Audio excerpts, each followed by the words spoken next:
Okay. If you wanna say anything, just please jump in. I see some video, but the only video I see right now is myself right now. So we'll launch into some tips. Okay, here we go. Networking becomes easier when you get to know and love your community. So in a community is more than geographic. A community, it could be geographic. If you live in Port Orchard, that could be your community. But if you're really into snow skiing, that could be your community of people who snow ski. If you're really into knitting, that could be your community. So just know that communities are geographic. One of the things also that is kind of demystifying is get involved in activities that you know or that you enjoy and just let it happen. Anybody have any examples of any activities or organizations that they belong to that maybe might be opportunities to get to know people and network and potentially even find jobs? Jamie, I know you do. I do. I was just trying to find the unmute button. I have started up an ambassador program in our Chamber of Commerce here in Bremerton. If you're going, sure. So I know that we've gotten one job so far out of the chamber from that organization, and my hope is that we'll get more eventually. Cool. And you enjoy that? You enjoy doing that? Oh, I love it. Okay. So that's right up your alley. Yeah, I get to like get paid to talk to people all day. It's kind of even more fun.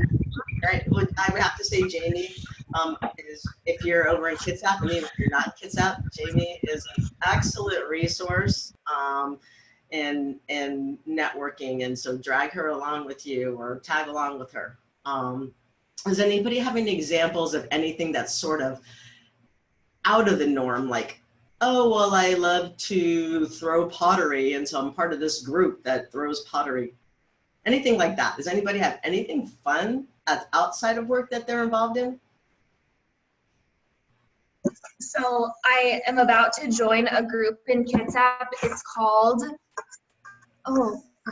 Create, Kitsap Create or something like that. And it's a group of like retired engineers and stuff that do things like 3D printing and robotics. And it's basically just like a creation space, but also like a place to go to brainstorm if you have something you want to build.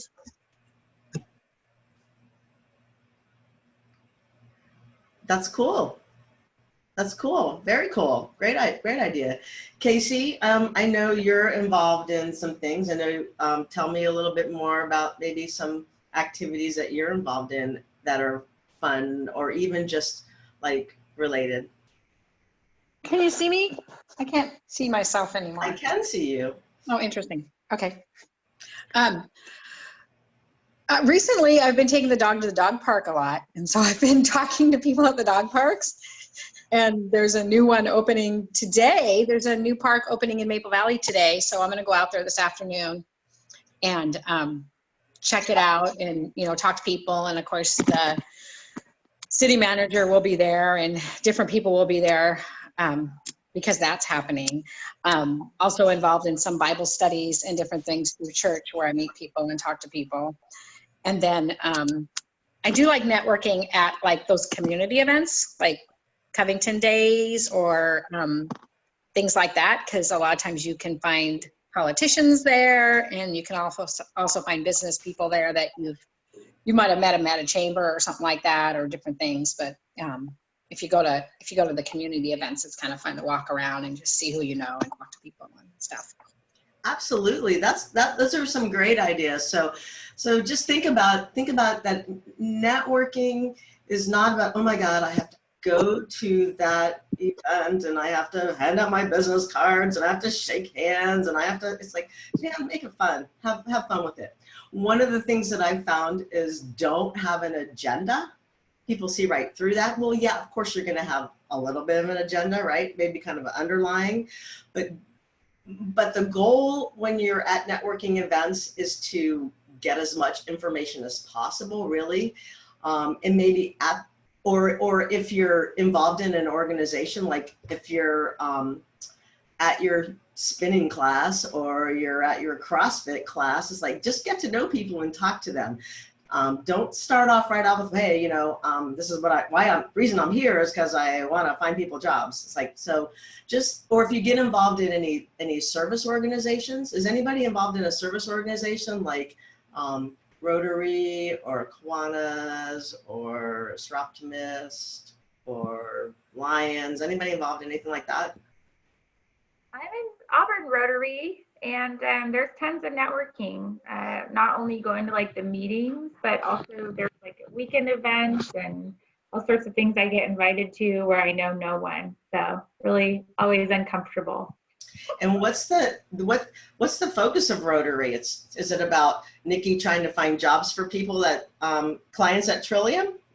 No, it's service above self. So it's all about service, local and international. And so you have to be really careful about promoting your own business. And usually you get fined if you talk about your business or brag about an award. So sometimes I take the fine and do the bragging anyway, but I typically don't approach employers directly in my Rotary Club. But you're there and you're creating relationships, right? That's kind of the goal. And those are the kind of relationships that most people, when you meet people, have relationships. What are one of the first questions you kind of ask people?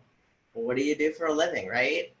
So I mean, that is kind of a natural question that you would ask somebody in any scenario. So while the overarching theme at Rotary is everybody's not there to to promote their own business, is on some level it is underlying. So know what you're going into. Get to know your neighbors, and that could be your neighbors in your office building or across the street or down the street, or your neighbors in where you live. You never know. I mean, Casey mentioned walking the dog. It's like, man, when I had a dog for 5 years, I knew like everybody in my neighborhood for like an 8-block square area because I was walking my dog twice a day. And that can be kind of fun too. So you can getting to know your neighbors. One of my favorite things to do, and I don't do it as much as I probably should, but I learned this from my daughter when she was about 6 or 7. Striking up conversations while standing in line waiting for someone or something. You never know who you'll meet, plus it helps to pass the time. I don't know how many times, I mean, I used to be at the grocery store with Rebecca, and we'd be waiting in line and she'd just start talking to people. And it was actually kind of fun. And so she taught me that skill or that tip, because I think the tendency sometimes is just like, to kind of keep to yourself, and nowadays probably looking at your phone or whatever. But what's the harm in it? It's amazing what you can find out about people by just kind of just talking to people, striking up conversations. I think one of the stories that comes up, and I'm going to reference my daughter a lot because I consider her the consummate networker, and I've learned a lot from her. She worked for a couple of years at Starbucks here in Auburn. And one day she was working and a gentleman came in and he had a ball cap on and it said Seattle Times. And my daughter was planning on going to school to be a journalist. So he's wearing a ball cap that says Seattle Times. So she says, hey, Seattle Times, do you work there? What? And he said, yeah, I'm the executive editor of the Seattle Times. So Rebecca started talking to him. Come to find out, his daughter, who's in the car, is going to the same university that Rebecca will be going to that next year.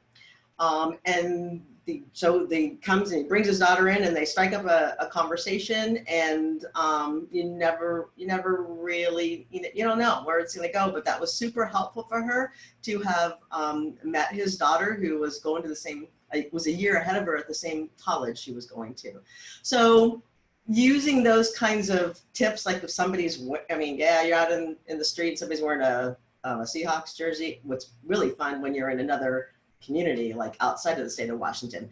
But those are little things that you can kind of, strike up conversations. listen and be aware. Don't always kind of want to be the one that's wants to be sharing your story. Ask a lot of questions and then pay attention to kind of what's going on around you. We drive a lot, right? Does everybody here drive a lot? Are you guys kind of like, I know for me, when I'm driving up and down Auburn Way multiple times a week, I go, wait, that wasn't there yesterday. Is that a new business? Are they building something? Does anybody kind of like pay attention to those kinds of things? Yeah, so listen, be aware, because those are ways to kind of get the jump on potential opportunities. Skim, read local newspaper, watch the local news, skim, read a business journal or Chamber of Commerce newsletter. They can all be found online. Even if you are not a member of a chamber, usually you can access their newsletter, any business journals, Puget Sound Business Journal, any kinds of local papers. What's a local paper over in Kitsap County? Do they have something over there? Like, I don't know, the Bremerton or Port Orchard, Kitsap, anything over there? We have the Bremerton Sun. Okay. Is there anything that's maybe like here over in this neck of the woods, there's the Reporter newspapers, and I think there might be some over in your neck of the woods that are part of that group, Sound Publishing, but it's a little more localized. Whereas like the Seattle Times or the Tacoma News Tribune are big newspapers, but any like local newsletters or your homeowners association newsletters, is anybody aware of any of those that they have in their community? Well, Casey, were you going to chat? Maple Valley still has its own little paper, Okay. the Voice of the Valley. Okay. It's a real small one, but they totally focus on Maple Valley, and so it's kind of fun. And they have want ads every once in a while, and just goings on of who's who, and things like that. Excellent resources. I mean, I will skim through the Auburn Reporter every week, and it's because there's going to be information in there potentially about businesses and about people and part of businesses, and it gives you an opportunity to have get a little bit of inside information that maybe you can use. So keeping that in mind. Facebook scrolling, stalking, LinkedIn. I bet Jamie's really good at that. Stalking people on Facebook and LinkedIn. Right, Jamie? You don't have to unmute yourself for that. I had one person tell me that in one of these trainings that when they were stuck in traffic, they would look at some of the trucks around them and notice who the businesses were, and then take pictures of them and maybe follow up. Please be careful when you're doing that, but that's also kind of an interesting way to kind of network per se. So when you're looking for that interesting information about a business, it's also great to use if you find that information and you want to approach that business, and it's like it just gives you a little bit of a way to an opening line. I don't know about y'all, but I'm not a fan of cold calling.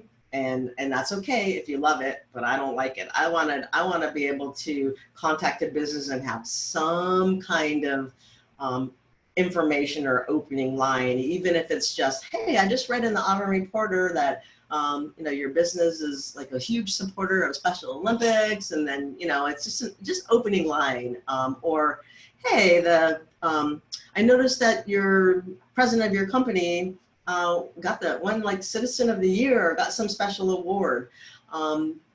Those are really good ways to kind of start conversations. If you're in a networking situation and you're a member of the same organization, and sometimes you are, like if you go to any ribbon cuttings or grand openings or open houses, mention that, hey, aren't you in the Bremerton Chamber? Or wait, I think you're in the Maple Valley Chamber, so's Trillium. Those are really great opportunities and openers. Does anybody else have any examples of that? You know, I belong to the Facebook page for almost all the towns in Kitsap. And I think I find most of the new businesses there because it's just people like gossiping or saying like, oh, did you know that this is opening here? And that definitely gets out. That is a fabulous tip, Jamie, because I know when I scroll through my Facebook feed, lots of times people say, hey, there's this new business and we just went to dinner there and all, but yours is even more targeted. It's like the community Facebook pages and people are posting things about new businesses. So what a great idea. Fabulous idea. So one thing that I learned a long time ago at a training from that we had somebody come in to Trillium several years ago and she was another consummate networker who's been a friend of mine for about 30 years. She came in and did a training, and one of the things that stuck with me was putting your name tag on the right side. Does anybody know why? Okay, I'll tell you why. If you're right-handed, what do you normally do? You're writing your name on a name tag, and you take it in your right hand, and you slap it across your body and put it on your left side. Is that what most people do? Okay, that is what most people do because I've been tracking that for 20 years. But keep in mind, when you shake somebody's hand, aren't you most likely using your right hand to shake their hand? And you're staring at the right side of them. So, and they're staring at your right side too. So if you're shaking their hand or they're shaking your hand, they're going to see your name and your name tag and who you are. So just a little tip to think about that. And I had to tell you, it's pretty funny. That has stuck with me over the years, and I have great fun when I go to events and I see who has their name tag on the right side and who has it on the left side. And I'm like, oh, they must have been to, so this came out of an old time networking salesperson by the name of Dale Carnegie, who is known for his trainings about sales. And it came out of his seminars and something, oh, they must have been to or seen some Dale Carnegie seminar or webinar. So anyway, just think about it, name tag on the right side. And I guarantee you're not gonna forget that. That's gonna be your big takeaway. Also know that, and the last of the networking tips that I have to share is that it's easier to build relationships when you're working on a common project or goal. Like Nikki was talking about with Rotary, there's lots of projects that they work on, and you're building relationships with people. And that's what it's all about, building relationships. Does anybody have an example of a job they found related to maybe building relationships over a common project or goal? Or event or organization? Yeah, so like on a board, we do a lot of conference planning, and you get to know people, I think, really well through like those long, cold nights of trying to figure out what the conference agenda looks like and 2-hour phone calls, etc. So I think it's a great way to really get to know people. Absolutely. I don't know if you can see me. I don't have my little window. But, maybe you can see the top of my head. We do the fishing derby in Maple Valley every year. And so the Maple Valley has a fishing derby at the lake, and it's super fun. And so this last year we had 3 volunteers, myself, Dee, and Olivia, and we walk around and we sell tickets. And so we're working with people from the chamber, and we get closer to them and get to talk to all these people who are on the chamber.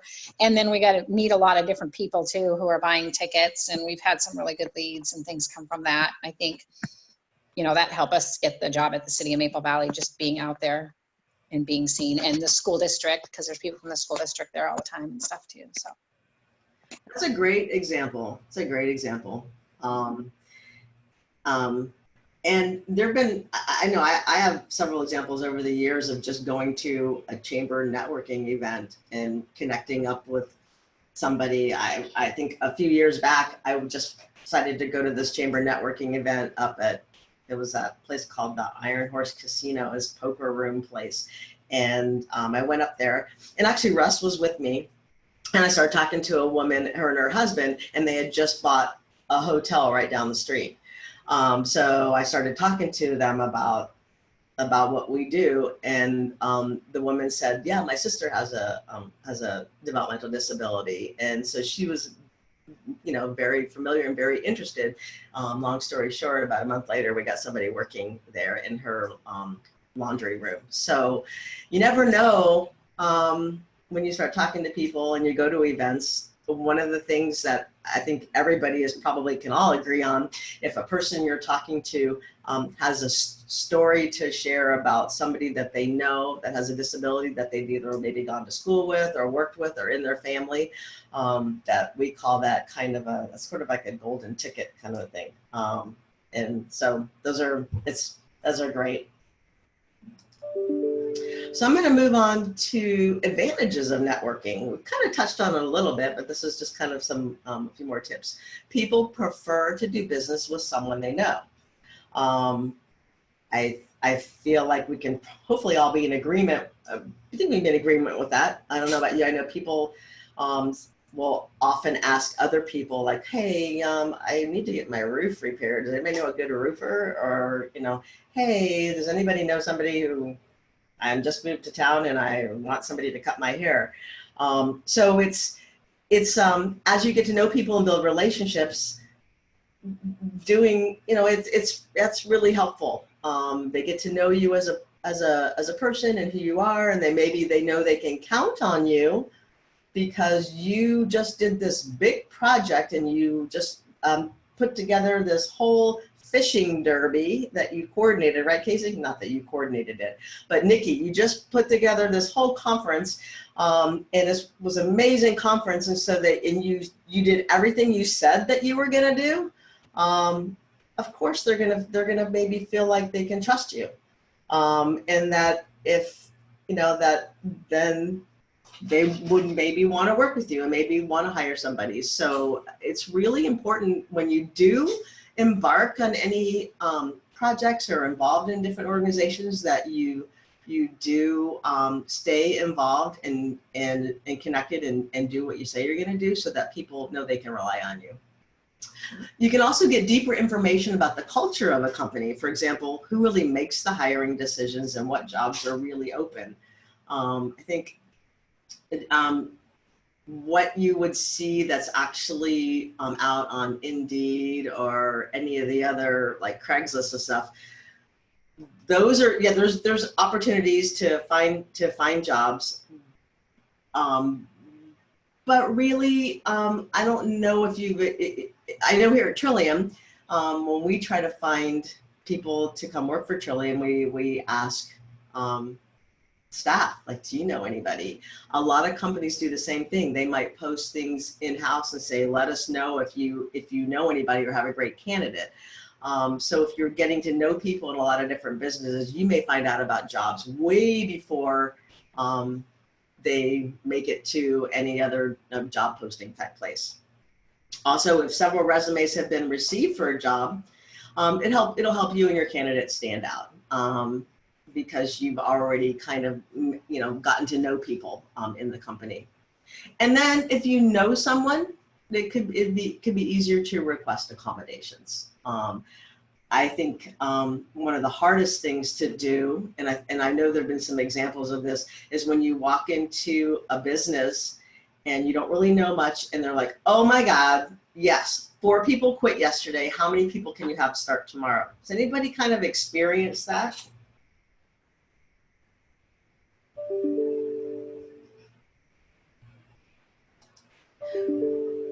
I do know, I think it probably happens more maybe in retail and in restaurant, but I did this training over in Kitsap a couple of years ago, and a staff person who's not there anymore said, oh my God, that just happened to me. I went into, I don't want to say Taco Bell or something, and I was so excited because they really wanted to hire somebody, but because they were so short-staffed and they wanted to know if somebody could start on Monday, and it was like, I wanted to get somebody in there, and that's could be a little intimidating, a little bit scary, but that's that's kind of a whole nother way to kind of deal with things. But if you're building relationships and having those conversations, you can say, well, let's step back for a minute and let's talk about logistics and what makes the most sense.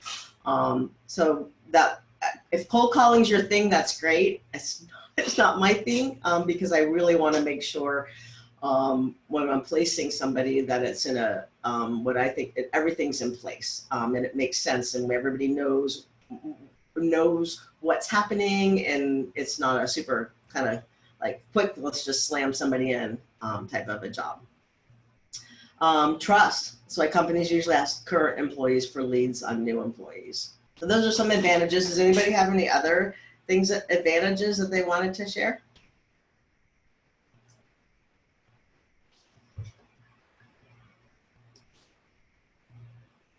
Okay, we're going to move on to the activity. Okay, this is what I kind of referenced this a little bit, but I'd love it if you could share a networking event that you've attended within the past year and give an example of what made it a networking event. I can start first.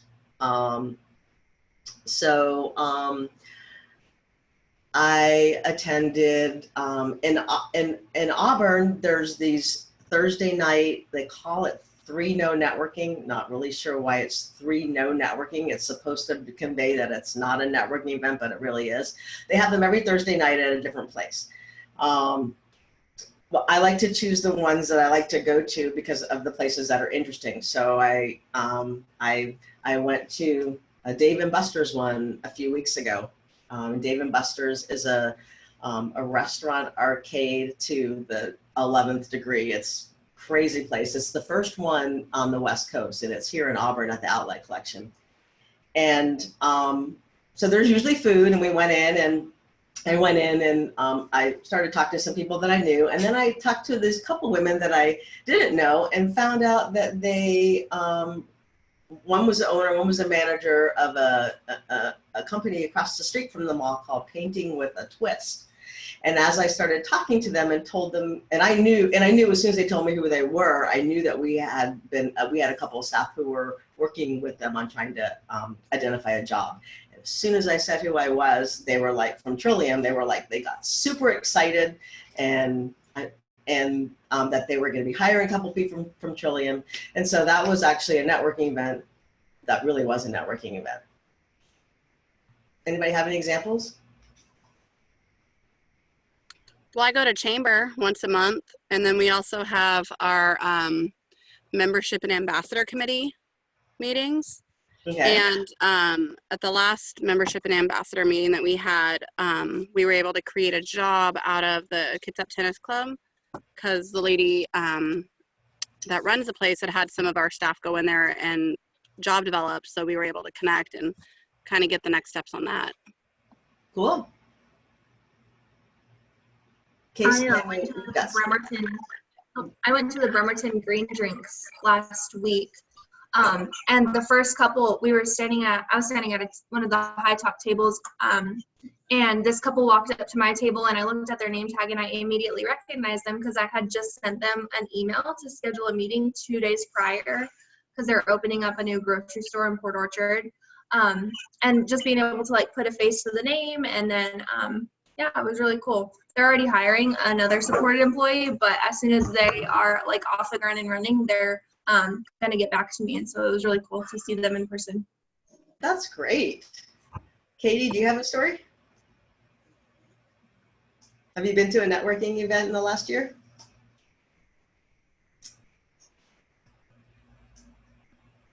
I'm going to take that as a no because you're not unmuting. Okay. I was in Enumclaw the other day, met with Olivia there for something, and we were doing some running around and realized they had a street fair, a little street fair. So took the opportunity to go to the street fair and look at all the fruits and vegetables and figure out if I needed to buy anything. And it was a lot of farmers there selling their wares, and all kinds of vegetables and flowers and things like that. So just said hello to a lot of different people and kind of got an idea who they were, just for some time in the future, you know. I also took a class that interested me this year at church, and it was, it's called When Helping Hurts. So it's a lot about poverty and like how we come in as like, you know, the white savior sometime, and how things could be done differently. And so it interests me, and I had signed up kind of on my own time, but I was sitting with the city manager for the city of Covington at our table, you know, so, you know, it just kind of comes around to like, why are you interested in this? What do you do? Those kind of things. So that was. It's pretty interesting when you attend events like, probably one of my favorite things to do are go to like ribbon cuttings or open houses, chamber mixers, and because there's not a lot of pressure. Usually there's food. Sometimes if it's after hours, there's alcohol, and then my big thing is like most of the time there's door prizes, right?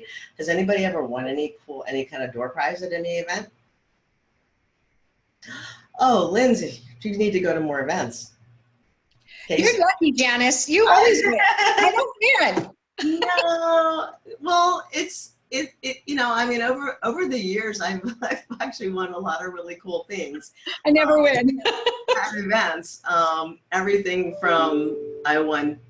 There was a hotel, a Best Western hotel that opened up about 20 years ago, I guess it was, in Auburn, and I went to their grand opening, and I won 2 nights at one of their properties up in Tofino, which is on Vancouver Island. Literally had no idea what it took to get there, but I did go, and I've won like wine and chocolate and you name it. I feel like I've won lots of things. Can your next training be how to win? Pardon me? Well, I teach you how to win. Your next training be how to win? I know. Yeah, it is. It is. But one of the cool things about going to like an open house or a grand opening is who's likely to be at the grand opening of a business?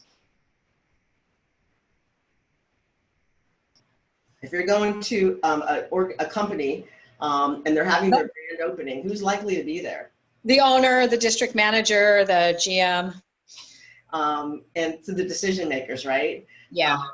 That is so worthwhile, because how many times have you gone to a business and it's like, well, the owner's not here. Well, the owner's not here. The owner's not here. Nobody ever knows when the owner's ever going to be there, and the owner makes the decisions, right?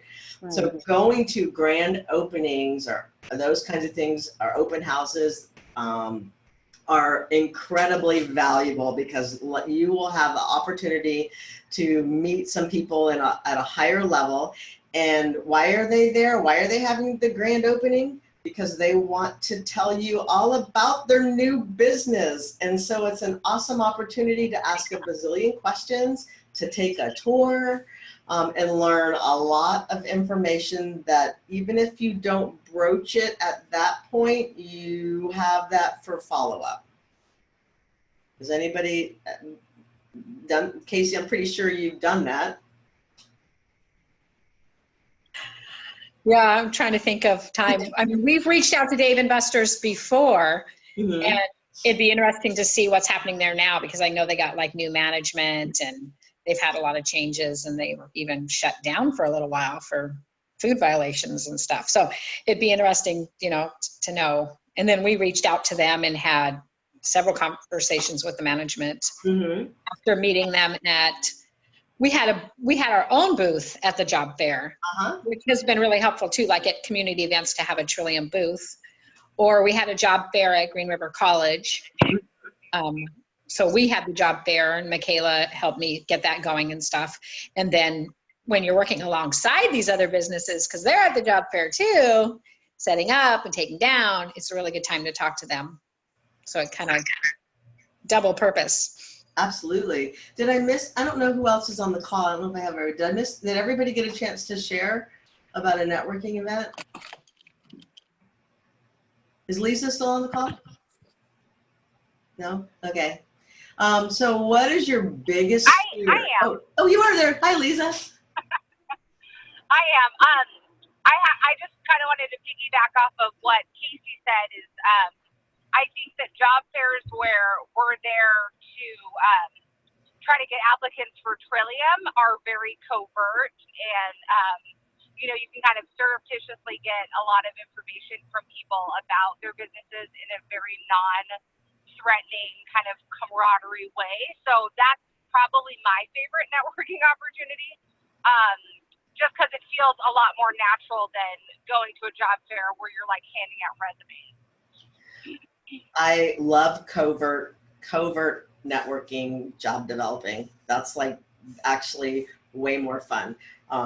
Many years ago, when our executive director, Karen, was an employment consultant at Trillium, we used to do these little get-togethers with another organization, employment organization, and we would meet up and we'd do these job developing kind of attack days. And Karen and I and another gal from, it was called Eastside Employment. They don't exist anymore. They folded into Vadis.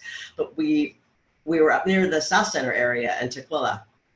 And we identified this huge printing company to go to. And the goal was to not really say who we were and why we were there. It was an information gathering goal. And we walked in and I told the people that we worked with a lot of school-age high school students who were really interested in careers and finding out about different industries. And we'd love to be able to find out more about, I forgot the name of the company. The receptionist called somebody who came to the front who happened to be the vice president of the company.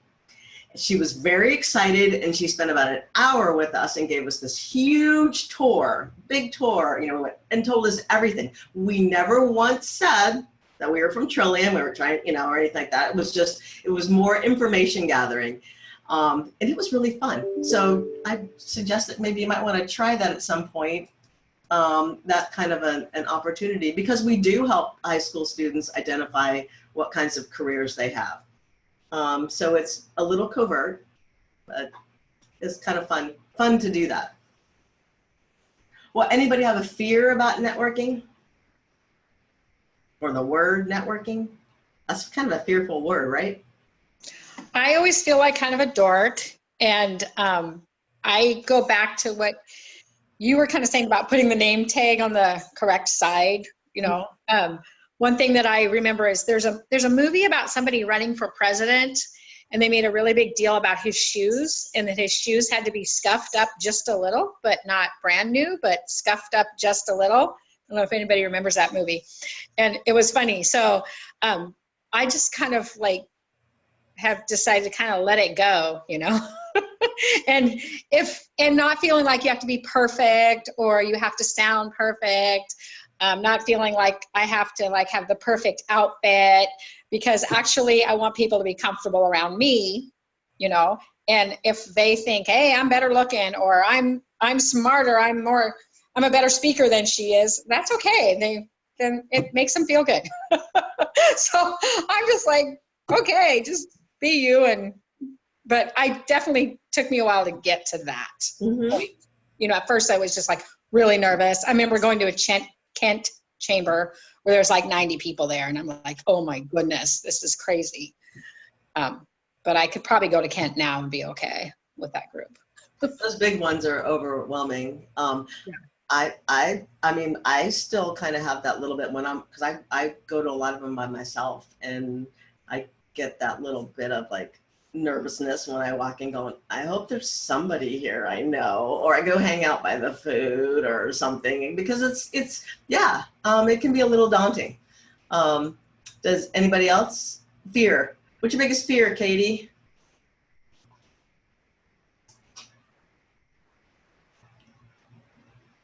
I guess it just kind of piggybacks off of that.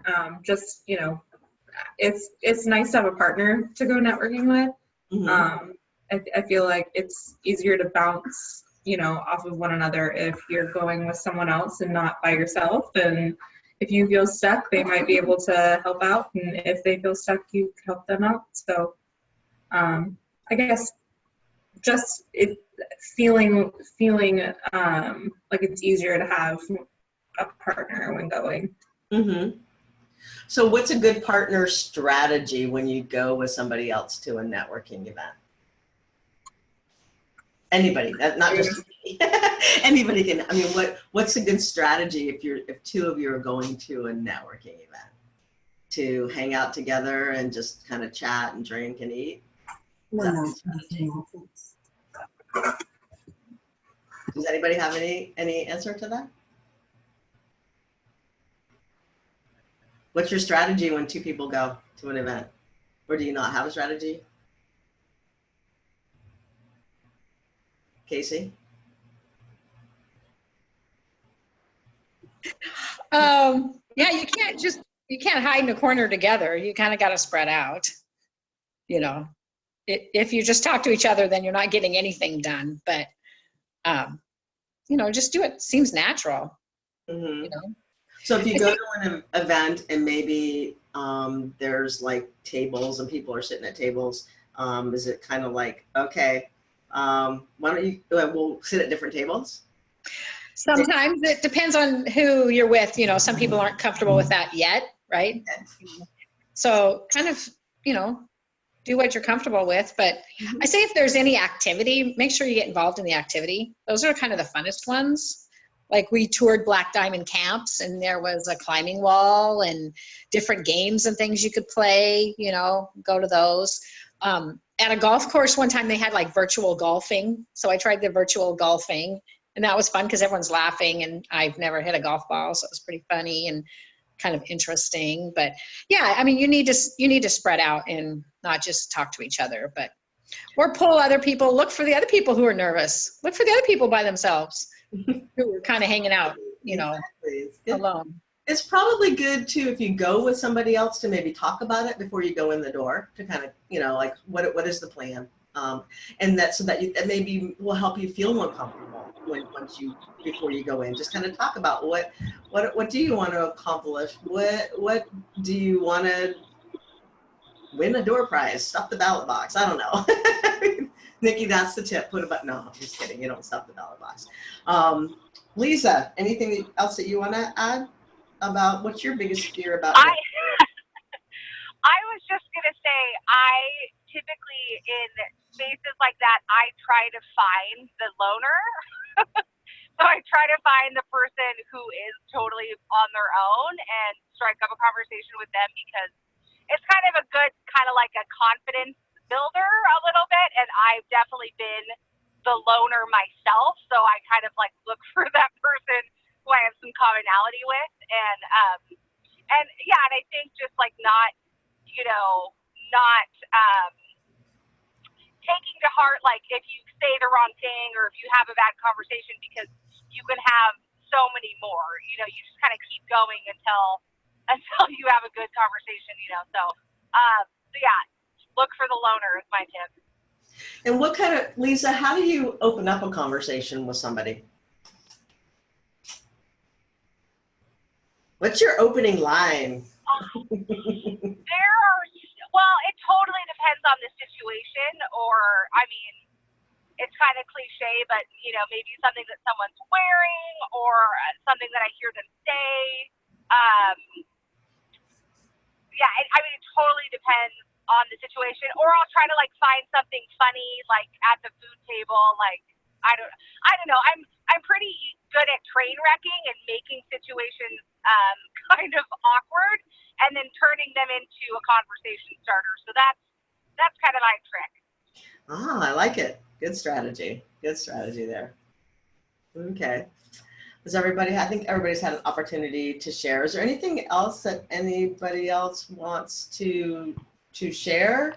I usually hang out in the bathroom for like 20 minutes while I garnish up the courage and like put lipstick on and like wait for a woman to come into the bathroom, and then I follow her out, and then I'm like, oh, I saw you in the bathroom, and kind of make that's weird. Okay, all right.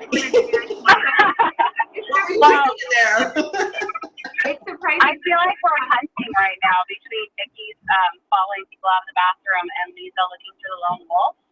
Yes. You guys sound like a lion. That's awesome. I was going to say that when I go with somebody, I just like make a game out of it and see how many people that I can introduce that person to and how many people they can introduce me to. Because I'm kind of competitive and I want to know who can know the most people. That's a good idea. Kind of if you go with other people, kind of figure out, make a game of it, make a competition of it. Like, how many business cards can you get? And by the way, I'm going to share my business card story. Some people have heard this. Don't do this. This is a do not do. I was at a Chamber of Commerce, Auburn Chamber of Commerce dinner thing, and people were milling around and chatting, and this man walked in the door, and I didn't know him, and I hadn't seen him, and I've been involved with the chamber for many years, I've never seen him before, and he walked up to me, he walked up to me to shake my hand, and he slid his business card into my hand while he was shaking my hand. It was the creepiest thing. And it was like something out of Mad Men or whatever, probably what they did in the 60s. That was how they, like, men did it. It was an older gentleman. But it was the creepiest thing, so don't do that. That is too creepy. Anyway, that's my creepy story. Or I would say do that and then make a joke out of it. Okay, yeah, there you go. I mean, he was doing it for real, because I watched him. He went and did it to a bunch of people who were like, oh, geez, you know, that was weird. But yeah, I guess you can, if you got yeah, sure, why not, Lisa? I wanna hear that story. Or Jamie, who said that? Was that Jamie or Lisa? Do it. I want to hear what happened. I'll try it out and report back. Okay, cool. And have your business cards with you handy, because it's the worst when somebody says, oh, can I have a card? And you're like, yeah, and you're looking through your purse for like 20 minutes trying to find one. Really good tip. Really good tip. At the wall. I have business cards, but honestly, I kind of wait for people to ask me for mine. You know, I kind of play the role of getting as much information and asking a bunch of questions of the person. And then hoping eventually that they'll ask me what I do. But if I go up and then I'm not really listening to them because I'm just waiting for my turn to tell them what I do, I don't think that's a good way to do it. Spend as much time as you can asking them all about whatever it is they do in their company. And eventually they should get the social cue that at some point they should be asking you that question. Now, granted, there are some people who won't, but the majority of people will. And I would wait. I wait for it. That's my strategy on it.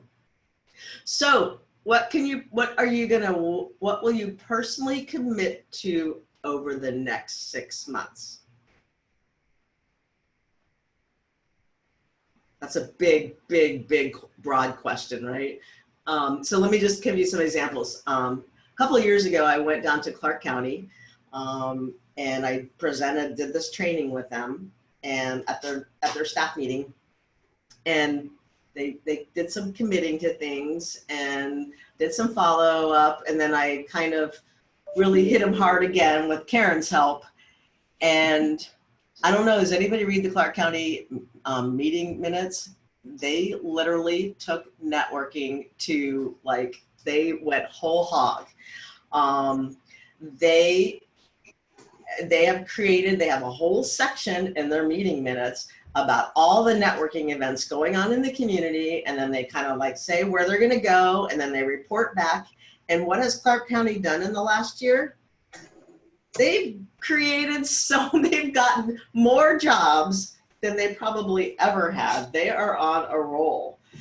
So if you're like, I want to get some tips. I don't think anybody from Clark County is on the call, but contact, I'm going to say Christina or Ashton in Clark County, because they really went with it. So what might you commit to over the next 6 months around networking? I need to attend a couple of chamber events in Maple Valley. I haven't been able to go to luncheons very often, and I need to get back into the luncheons. Also need to try to get to a Rotary, the Maple Valley Rotary. It's at 7 o'clock in the morning. And we have never had mock interviews for students there, but we're going to have 5 or 6 students from Tahoma this year. So I think it's time we try to figure out how to do mock interviews at dark 30. So I'm going to work on those 2 things. Great. Lisa.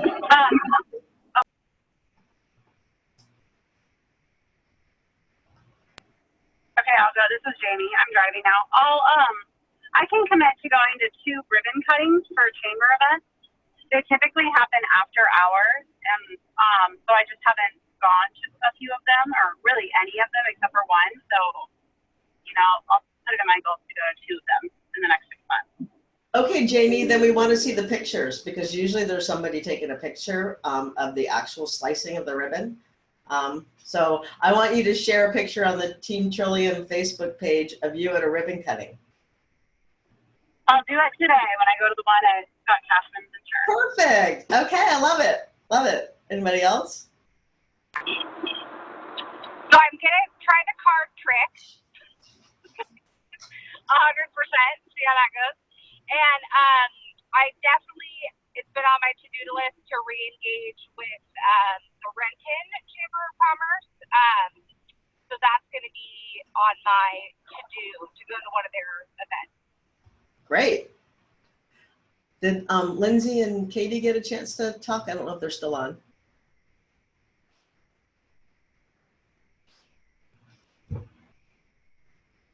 Okay, I'm going to move on. Resources. I think I talked about the Clark team has developed some great strategies and incorporated networking into their team meeting agendas. Shout out to Jamie and Renee from Kitsap. Leah from King is an ambassador for the Federal Way Chamber. So she actually has a role to play.